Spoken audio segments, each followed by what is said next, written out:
Биз билген боюнча сиз буга чейин ошо Бишкек шаардык мэриясына караган асфальт заводду жетектеп келгенсиз. Сизге бул кызматка келип шаардын жумушун алып кетүү ошол ишиңизди улантып эле жеңилдикке турдубу же бул жакта сиз билбеген, сиз көрбөгөн, сизге жат көрүнгөн дагы бир башка бир элдин муктаждыгы аткарылбай жаткан иштер бар экен мэрияда? Эми бул жерде бизде өзүмө тааныш билишет иш болчу иш экен. Анан албетте өзүнүн баягы кыйынчылыктары бар, өзүнүн мен билбеген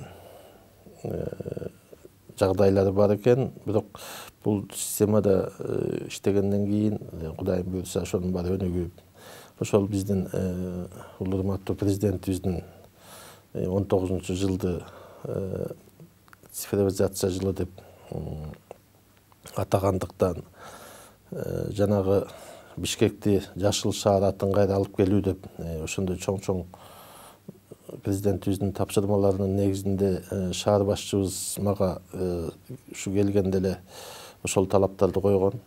Кудайым буйрса мына ошонун баары аткарылып атат. Цифровизация боюнча бүгүнкү күнгө 70% ашыгы аткарылды десем болот. Ошо бүгүн көрүп, бүгүн ошол биздин ишкананын иштеген адамдарды мындай алар менен объемдордун баарын уже түшүндүрүп айттык. Мындан ары толук ошо электрондуу ЖКХ менен акча төлөнөт деп. Бул дагы биздин бюджетибизге болгон эң чоң эконом болот, салымда ошол эконом болгону. Анан жанагындай адамдар ким кирип чыгып атат, машинелери канчада чыгып атат, ошол свалкага канча машина кирип, канча машина чыгып, ошонун баары учет болот. Толук көзөмөлдөө болот, толук көзөмөлдөө болот. Конечно, бул иштеген жерде көп сөз боло берет.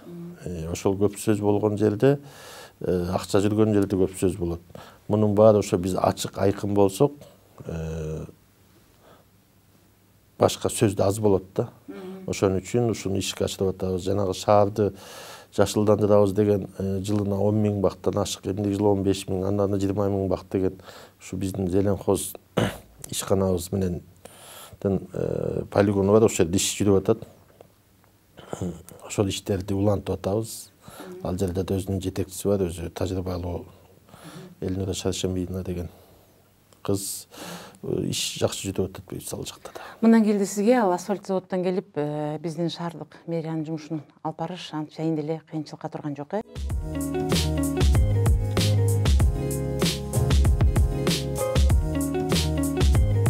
Дагы бир кызыктуу нерсе, мына кече жогорку кеңеште өзүңүз көрдүңүз, ушул Евгения айым сизге бир өзүнчө бир сын десемби, же болбосо сунуш десемби, бир топ өзүнүн оюн айтып өттү.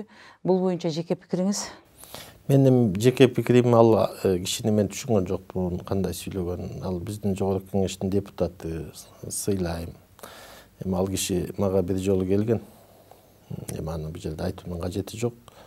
Анан кече экөөбүз айткан сөздөрүнө мен деле таң калдым. Мен өзүм ошо тазалыктын жана башка ошо шаардагы ишканалардын именно жумушчуларынын айлыгын көтөрөйүн деп 3 айдан бери чоң жумуш кылып, инвентаризация, оптимизация кылып, ошолордун айлыгы 10 000 сом эмес 20 000 алыш керек деп, мен ошого жанталашып, шаар башчыбыз баарыбыз ушунча иш кылып атсак анан келип айлыктарын кыскартып атыптыр, кесип атыптыр деген бул чындыкка жатпаган маалымат. Экинчиден, Бишкек асфальт сервиске барып жаман милиция болуп, заводду менчиктеп алыптыр деген бул такыр маалымат, жалган маалымат. Уруксат болсо ушул жерден кичине айтып коеюн. Бул Бишкек асфальт сервиске мен 2007-жылы жетекчи болуп баргам. 2 завод бар, бир завод иштечү эмес. Азыркы күндө ошол 2 завод 250 тонна саатын асфальт чыгарат. Муну кыргызстандыктар жалпысы билет. Экөө тең капитальный ремонттон өтүп 16-17 жылдары. Бул акыркы жанагы асфальттын кайсы түрү болсо, шымасы болобу, кайсы түрү болсо да чыгара турган акыркы технологиядагы 2 завод. Ошол эле эски заводдорду биз капитальный ремонттон өткөзүп ушуга жеткиздик. Ошол кезде ачыгын эле айтып коеюн, ошол жерден дагы Мен 2007 келгенде элдердин айлыгы жок болчу. Мен өзүм чөнтөгүмөн төлөп бергем айлыкты. Ошол жерде иштегендер дагы билет. Азыр ал ишкананын деңгээли абдан чоң. Кыргызстандагы биринчи завод десем мен жаңылышпайм. Анткени 80ден ашык техникасы бар. 3 чоң базасы бар. Азыр өзүнөн асфальт чыгарат, жол белгилерин чыгарат, битумный ямасын дагы кайра алып алгандардан алып келип татынакай коюп койдук. Өзүнүн азыркы деңгээли Бишкек асфальт сервистин көп 50 миллион, 100 миллиондук жумуштарды өзүнүн деңгээли менен эле кылат. Ошончо иштерди аткардык. Ошол Бишкек асфальт сервис 2016-дан ушу бүгүнкүгө чейин 150 километр жол салды. Канчадан тротуарларды салды. Ошол жол белгилеринин мурун 7000-8000 болсо орто баасы азыр 3000-3500. Биз эгер мурун 1 миллион доллар болсо 1 километр жол бизге баланска келгиче биз 250 000 долларга түшүрдүк. Бул ушу менен эсептегенде ошол Бишкек асфальт сервистин ишканасынын жааматы 4төн 1 бөлүгү эле болуп калды. Ооба, 5,5 миллиарддан ашык акчаны биз шаар бюджетин экономдодук. Бул менин жана ошол жерде иштеген менин мурунку жааматымдын эмгеги. Ошон үчүн мен ушул 10 октябрда ошол жумуштан бул жумушка которулуп кетип атканда мен Бишкек асфальт сервисти кандай кабыл алсам, андан 100 эсе көтөрүп, 100 эсе оңдоп, жакшы абалга алып келип 300дөн ашык киши иштейт. Ошол жерде 300дөн ашык кишинин орточо айлыгы 20-25 миң. Бюджеттен алышпайт, хозрасчет. Толук ошол хозрасчеттук эсепте иштейт. Ошого жеткиздик. Толугу менен мен ал жака 2015-жылы цифровизация кылып, толук камера коюп салганбыз. Асфальт заводу дагы, жанагы асфальт салган укладчиги дагы адамдык человеческий фактор деп коет го, ошого карабайт. Бүт баары компьютерлештирип турат.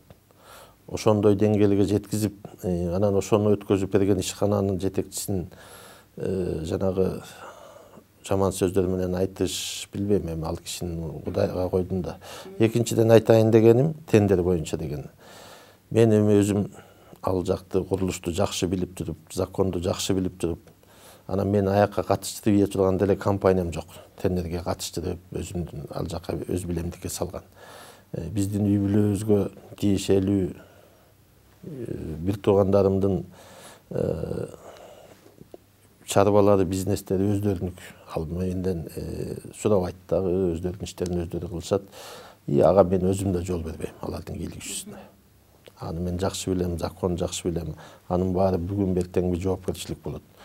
Ошон үчүн иштери жакшы. Мына урматтуу президентибиз Кудай деген абдан ушу эл деген киши. Анан ошонун жанында ошол айткан пландарды аткарып, шаар башчыбыз абдан жөнөкөй жакшы адам. Ошол адамдарга бир ушу элибизге кандайдыр болсо дагы бир көп өзгөрүүлөрдү алып келип атабыз да. Мисалы мына 30 жыл цифровизация жана объемдор болгон эмес, парктар салынган эмес, 60 километрден ашык. Канча деген акчалар кредиттер келген, жана велосипед тебүүчү жолдор салынган эмес. Мунун баары азыр иш жүрүп атат, иш жакшы жүрүп атат. Мен бир нерсе айта кетейин, бул биздин менин кесиптештерим, журналисттер, эгерде бирөөлөргө жалган жала жапса, силер сотко бересиңер, жетекчилер акча өндүрөсүңөр. Эмне үчүн бүгүн ошол жогорку кеңештин депутаты Строкова, Евгения Строкова да, ошол кишине деген сизге жалган жала жаап жаткан үчүн сиз же сотко бербейсиз, же ошондон бир чындыкты талап кылбайсыз? Эми чындыкты эл билет да, анан эл билип тургандан кийин эл билген чындыкты бирөөнү тиги талашыштын кажети жок. Анан бирөөнү сотко берип, Кудай сактасын, андай кылып көргөн киши эмесмин. Кудайга койдум, Кудай тараза дейм. Ал кишини да сыйлайм, жогорку кеңештин депутаты менен соттошуп жүрөт деп, вице-мэр деп. Бул дагы туура эмес, өзүнүн эмеси болот. Ошон үчүн баарына Кудай тараза. Мен Кудайга терең ишенген кишимин, ошон үчүн Кудайым тарап, өзү таразалап коет баарын. Мындан келди ал кишиден чындыкты талап кылбайсыз, Жок, өзүн Кудайга койдум. дагы бир ушул эле кечтен бери талкууланып жаткан нерселердин бири сиздин берген жообуңуз болуп жатат. Бул жерде сиз айтыптырсыз, мен маянам анчалык көп эмес, мен кээ күндөрү обедке да акча таппай калам деп. Ошол жерде бир топ кишилер сиз менен буга чейин иштешкен адамдар дагы өз пикирин айтышыптыр. Сиз асфальт заводко чейин эле өзүңүз бир Мирлан деген инсан болгонсуз, өзүңүздүн жеке бизнестериңиз бар. Андан калса буга чейин дагы элет жерлеринде өзүңүздүн жеке бизнестериңизди, чарбаларыңызды өндүрүп келгенсиз. Ал киши эч качан обедке тыйыны жок, калбаш керек эле деген пикирлерин айттыр. Биз кээ бир учурда ушу жетекчилер ойлонбой сүйлөп койгон сөз үчүн ошол кызматы 5 жыл, 10 жыл бир сөз үчүн жооп берип калган учурлар көп болуп атат да. Ага бир мисал бүгүнкү биздин шаар башчысы. Ал киши ошол өзү бир мындай толкунданып жаңы мэр болуп келгенде бир эки сөздү туура эмес айтып алды эле. Азыркыга чейин эле кайсыл жакта ал киши бир жакшы ишти жасап жатса деле ошол сөзүн кайталай беришет. Ал эми сиздин ошол чындыгында эле кээде обедке акчаңыз жок калганы чынбы же бул жерде жөн эле мисал катары айтып койдуңузбу? Жок, ал менин сөзүм эмес, мен оозуман чыккан эмес, алда обедке акча таппай калгам деген. Кудайга шүгүр, өзүңүз айткандай мен ушу Бишкек асфальт сервиске келгенче бизнесте жүргөм. Ал бизнес менин бир туугандарым баары бизнесте, өкмөттүн жумушунда деле мындай иштеп, бирдемени менчиктеген эмес. Биз эл катары эле ошол туугандарым баары банктар кредиттери бар, иштерин жүргүзүп атышат, өндүрүшчүлөр. Өзүңүз айткандай Кудайга шүгүр, ал чарбам кенен менен. Мен өкмөттүн машинесинде алып минбейм. Өзүм машинам менен жүрөм. Өкмөттүн шофурду албайм, бензинди албайм. Меники өзүмгө жетет. Мен мындан ач көздөнүп өкмөттөн талай бергенде эмне. Анан ал сөз башка кишилер айтса керек, мен андай сөздү айткан эмес. Боюнча маалыматыңызда жок, Маалыматта сизден биринчи угуп атам да. Чоң рахмат, Мирлан мырза. Сиз жаңы эле кызматка келип, бүгүн ушул шаар башчылыгында шаардын элин, анткени Бишкек бул Кыргызстандын жүзү. Айыл элет жерлерине барбаса дагы бизге келген коноктор, кошуна өлкөнүн өлкө башчылары келгенде биринчи Бишкектен. Кыргызда жакшы сөз бар го, эшигин көрүп анан төрүнөт дегендей, Бишкек бул биздин өлкөнүн эшиги. Ошон үчүн мындан аркы ишиңизге ийгилик каалайбыз. Анткени бүгүн сиз жөнүндө биз көп нерсе сурай албайбыз, айта албайбыз. Сиз жаңы эле кызматка келип, бүгүн ушул жерде шаарды өстүрүү өндүрүү боюнча өз салымыңызды кошуп жатасыз. Иштериңизге ийгилик кааламакпыз. Мындан ары дагы эмкиде жакшы маалыматтар болсо, келип биздин студия менен бөлүшүп туруңуз.